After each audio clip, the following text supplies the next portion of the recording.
Assalamualaikum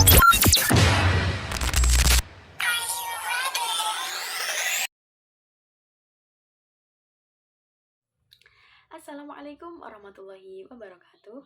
Perkenalkan, nama saya Nadia Zahara Natasha Putri. Saya dari kelas PBI semester 2. Di sini saya akan mengupas beberapa poin mata kuliah Aswaja, yaitu tentang perbedaan agama Islam pada masa Rasulullah SAW, para sahabat dan para tabi'in. Poin yang pertama yang akan kita bahas yaitu tentang perbedaan agama Islam pada zaman Rasulullah SAW dengan agama Islam pada zaman sahabat. Perbedaannya yaitu mungkin ketika pada zaman Rasulullah SAW, Islam yaitu masih benar-benar murni dan langsung disampaikan oleh Rasulullah SAW. Nah, mungkin problematikanya yaitu sebagai penduduk setempat menolak dan menentang adanya ajaran yang dibawakan Rasulullah Muhammad SAW, yaitu karena pada zamannya Rasulullah SAW itu masih menganut ajaran nenek moyangnya.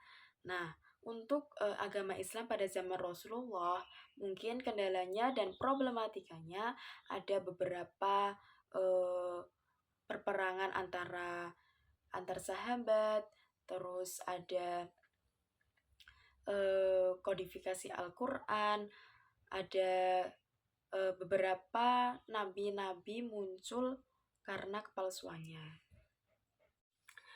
Poin yang kedua nih, yaitu bagaimana sih sikap kita untuk menanggapi problematika atau konflik yang terjadi di zaman para sahabat. Menurut teori saya pribadi dan menurut gagasan yang telah saya tangkap, yaitu bahwa kita menanggapinya yaitu bersikap adil dan tidak memihak salah satu pihak dari para sahabat. Poin terpenting yaitu mungkin dari para sahabat pastinya memiliki gagasan dan ideologi tersendiri untuk menjalankan agama Islam pada zaman tersebut.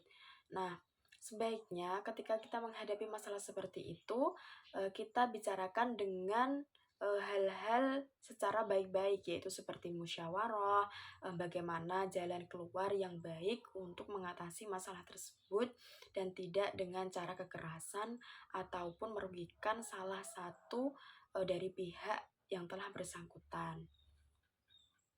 Poin yang ketiga yaitu jelaskan mengapa pentingnya Islam pada zaman Rasulullah SAW dan pada zaman sahabat. Nah, di sini sesuai dengan poin yang pertama yaitu Islam pada zaman Rasulullah SAW adalah sebaik-baiknya ajaran agama dan semurni-murninya ajaran agama Islam, yang bagaimana di situ yaitu langsung disampaikan Rasulullah SAW dan mengajak para sahabatnya untuk memeluk ajaran agama Islam tersebut.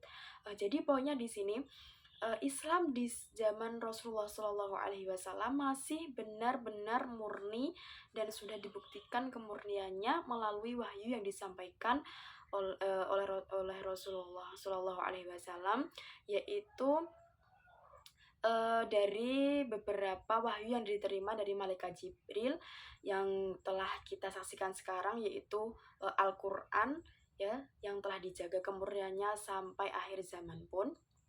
Nah, di situ ada beberapa kejadian ataupun peristiwa yang kita teladani untuk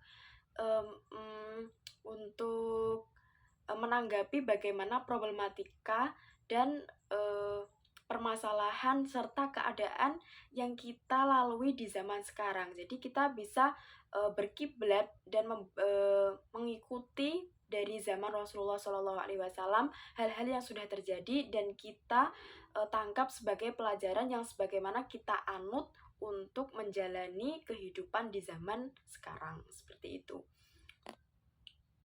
Poin selanjutnya yaitu bagaimana awal mula umat Islam terpecah belah menjadi beberapa sekte. Nah, teori ini sebenarnya sudah ada dan sudah diprediksi pada zaman Rasulullah Shallallahu Alaihi Wasallam, yaitu tentang umat Islam akan terpecah belah menjadi beberapa golongan, yaitu awal mulanya yaitu munculnya beberapa teori-teori dan bibit-bibit seperti bibit teori Jabariyah atau aliran Jabariyah seperti dan selanjutnya yaitu ada golongan Khawarij. Nah, seperti itu maka Islam mempunyai teori-teori tersendiri yang itu yang sebagaimana memunculkan Islam menjadi beberapa golongan. Poin yang terakhir yaitu jelaskan keutamaan di antara para sahabat, yaitu Abu Bakar radhiyallahu an, Umar bin Khattab radhiyallahu an, Utsman bin Affan radhiyallahu an, serta sahabat Ali bin Abi Thalib radhiyallahu an. Keutamaan dari empat sahabat tersebut yaitu sahabat yang benar-benar dan paling dekat dengan Rasulullah Shallallahu Alaihi Wasallam. Adapun keutamaan dari Khalifah Abu Bakar yaitu Khalifah yang pertama dan memang ditunjuk Rasulullah Shallallahu Alaihi Wasallam untuk menggantikan imam sholat, dan beliau adalah sekaligus mertua dari Rasulullah Shallallahu Alaihi Wasallam. Beberapa keutamaan yang dimiliki Abu Bakar As-Siddiq yaitu seperti gelar As-Siddiq yang berarti membenarkan atau kebenaran, membawa kebenaran, yaitu salah satu orang yang pertama masuk Islam dan dijamin masuk surga. Dan yang kedua yaitu keutamaan dan sikap yang kita teladani dari Khalifah Umar bin Khattab, yaitu seseorang yang tegas dan disegani tentang keberaniannya dan sikap-sikap yang selalu memberikan motivasi untuk menegakkan agama Islam bagi penduduk setempat. Dan khususnya sikap yang bisa diteladani bagi pandangan dan sudut pandang untuk orang Islam seluruh dunia. Nah, keteladanan nomor 3 yaitu dari sahabat Utsman bin Affan, yaitu yang terkenal dengan sikap kedermawanannya, dan beliau yaitu salah satu sahabat yang wafat dalam keadaan membaca Al-Quran. Nah, yang terakhir yaitu keistimewaan dari sahabat Ali bin Abi Thalib radhiyallahu an, yaitu sebagai khalifah terakhir atau khalifah keempat pada zaman sahabat, yaitu keutamaannya beliau adalah salah satu sahabat yang masuk Islam pertama kali dari kalangan anak-anak pada zaman Rasulullah Shallallahu Alaihi Wasallam, dan beliau juga mendapat gelar yaitu Babul Ilmi, gerbangnya ilmu, yang artinya gerbangnya ilmu atau pintunya ilmu yang langsung diberikan oleh Rasulullah Shallallahu Alaihi Wasallam untuk Sayyidina Ali bin Abi Thalib.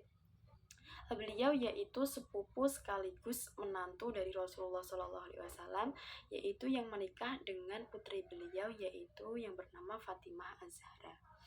Oke, sekian dari saya review tentang materi tersebut, yaitu ada beberapa poin yang saya jelaskan secara singkat. Oke, terima kasih. Wassalamualaikum warahmatullahi wabarakatuh.